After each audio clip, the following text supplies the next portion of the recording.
Alors le CNR Logement, c'est une demande du président de la République qui a été confiée ensuite au ministre du Logement et qui nous a confié avec Véronique Bédag la co-animation de ce dispositif.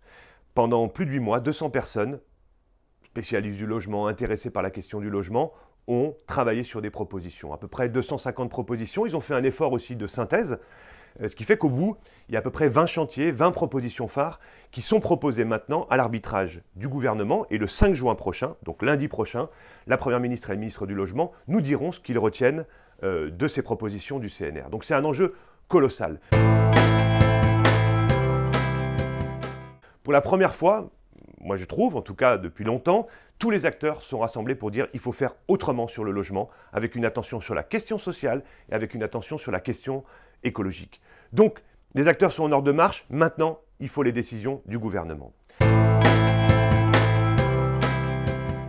Une bonne partie des propositions recoupe celles qui sont proposées par le Pacte du pouvoir de vivre depuis plusieurs années. Je pense par exemple à l'accélération du logement d'abord pour loger les personnes sans domicile, à la nécessité d'aider beaucoup plus à la construction de logements sociaux alors qu'il y a eu des économies très importantes qui ont été faites sur les bailleurs sociaux. Je pense à la régulation des marchés, l'encadrement des loyers, l'encadrement du foncier, à la nécessité de faire davantage de rénovation thermique, mais pas n'importe quelle rénovation, des rénovations performantes, globales, en donnant les moyens financiers aussi aux ménages modestes de pouvoir le faire. Et puis d'avoir un État fort, qui donne l'impulsion, qui régule, qui fixe des objectifs et qui s'assure qu'au bout du compte, on a bien atteint nos objectifs. Donc rendez-vous le 5 juin et j'espère que cette fois, le gouvernement sera à la hauteur des enjeux que recouvre la question du logement.